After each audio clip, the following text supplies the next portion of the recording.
কিভাবে এই সংখ্যা বাস্তব জগৎ কাঁপাচ্ছে, কেনই বা এই সংখ্যা ছাড়া মডার্ন দুনিয়া কল্পনা করা যায় না। সেটা হোক রাস্তায় গাড়ি চলা থেকে শুরু করে মহাকাশে রকেট চালানো, এমনকি আপনার হাতে থাকা ফোনটি অচল হয়ে পড়বে এই নাম্বার ছাড়া। কি বা আছে এই নাম্বারের মধ্যে, যেটাকে বিজ্ঞানীরা ফেক নাম্বার বলার পরেও বারবার তাদের সামনে আসতে থাকে। তারা যেন কোনোভাবেই এই সংখ্যা হতে পিছু ছাড়াতে পারছিলেন না।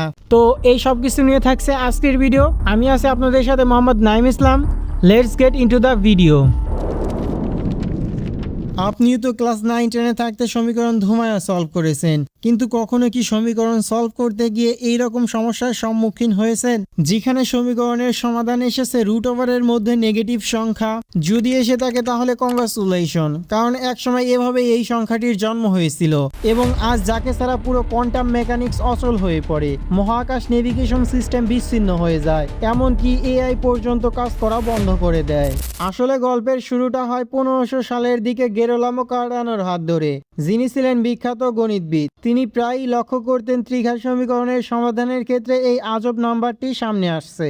যদিও এর আগে দ্বিঘাত সমীকরণের ক্ষেত্রে এইরকম আজব মান পাওয়া যেত, তবে সেটা ছিল কেবলমাত্র সেই সকল সমীকরণের সমাধানেই যে সকল সমীকরণের বাস্তবে কোনো অস্তিত্বই ছিল না, অর্থাৎ বাস্তবে যার কোনো সমাধান এক্সিস্ট করতো না। কিন্তু এবার ছিল সম্পূর্ণ ভিন্ন, কারণ এই দ্বিঘাত সমীকরণের সমাধান বাস্তবে এক্সিস্ট করতো।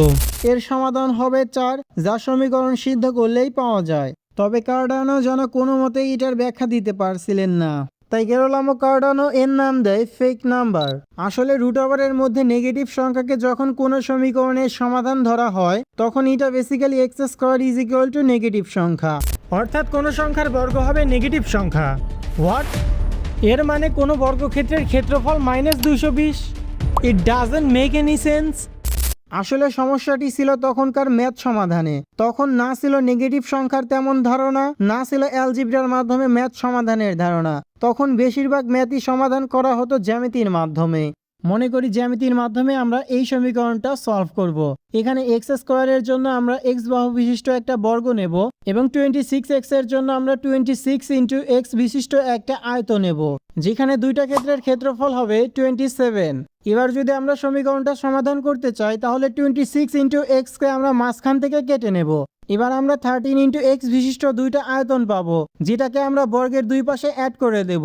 তাহলে আমরা এটাকে সম্পূর্ণ একটা বর্গ কল্পনা করতে পারি। তবে এইখানে একটা বর্গ মিসিং থাকার কারণে এইখানে আমরা 13 বাহু বিশিষ্ট একটা বর্গ অ্যাড করে দেব। এবার সমীকরণের মান ঠিক রাখার জন্য সমীকরণের ডান পাশেও আমরা 13 বিশিষ্ট একটা বর্গের মান যোগ করে দেব। এখন সমীকরণটাকে সিম্পলিফাই করলেই আমরা সমীকরণের বাস্তব মানটি পেয়ে যাব, যা হবে অন। এখানে সমীকরণের আরও একটা মান পাওয়া যাবে, যেটা হবে -27, কিন্তু সেটা নেগেটিভ হওয়ায় এটাকে সবসময় ইগনোরই করা হতো। কিন্তু ত্রিঘাত সমীকরণের সমাধানে রুটের মধ্যে নেগেটিভ সংখ্যা, এর মানে যেন নতুন কিছু শুরু করার ইঙ্গিত করছিল, কিন্তু সেটা বিজ্ঞানীরা গ্রহণ করতে প্রস্তুত ছিল না। এরপর সামনে আসেন রাফায়েল ভান ভেইলি, যিনি ছিলেন কার্ডানোর ছাত্র। তিনি রুটের মধ্যে নেগেটিভ সংখ্যাকে বিশেষ নম্বর বিবেচনায় রেখে সমীকরণ সমাধান করার চেষ্টা করেন। ফলাফলস্বরূপ সমীকরণের সমাধান নির্ণয় করা সম্ভব হয়। এ থেকে স্পষ্ট হতে থাকে যে সংখ্যাকে অবাস্তব মনে করা হচ্ছে তাকে যদি সঠিক উপায়ে ব্যবহার করা হয়, এ হতে সঠিক সমাধান নির্ণয় করা সম্ভব। পরবর্তীতে প্রায় 200 বছর পর রেনে ডেকার্ট এই সংখ্যা নিয়ে অসন্তুষ্ট প্রকাশ করেন এবং এর নাম দেয় কাল্পনিক সংখ্যা। তিনি মনে করতেন এই রকম সংখ্যা কেবল কল্পনাতেই সম্ভব, বাস্তবে এর কোনো অস্তিত্ব নেই। বাট এর প্রায় 100 বছর পর সামনে আসে দ্য গ্রেটেস্ট ম্যাথমেটিশিয়ান লিওনার্দো ওয়াইলার।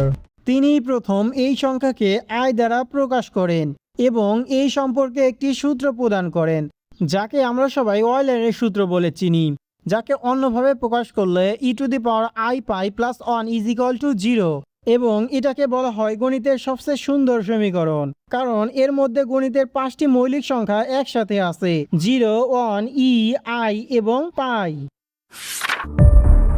1, 2, 3 এভাবে আমরা গণনা করি, কিন্তু এই আই দ্বারা আমরা কিভাবে গণনা করব? ওয়েল, সংখ্যা রেখায় ভূমি বরাবর এক্স অক্ষে বাস্তব সংখ্যা থাকলেও লম্ব বরাবর অক্ষ ছিল সম্পূর্ণ ফাঁকা, তাই লম্ব অক্ষ বরাবর স্থাপন করা হয় কাল্পনিক সংখ্যা। Here is this point. কারণ এখন থেকে i শুধুমাত্র একটি কাল্পনিক সংখ্যা থাকে না, সেটা হয়ে ওঠে y অক্ষের কোঅর্ডিনেট।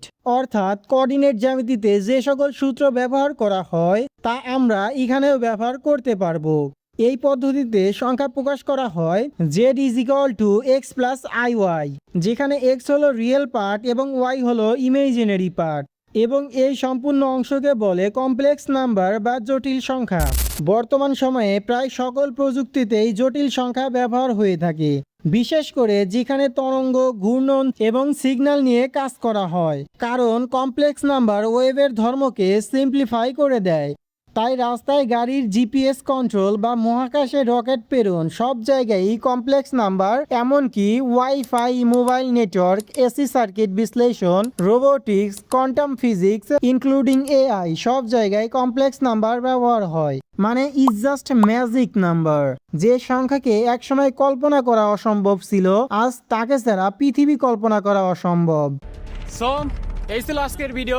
আশা করি ভিডিওটি ভালো লাগছে। আসলে ভিডিওটা বানাইতে অনেক প্যারা গেছে।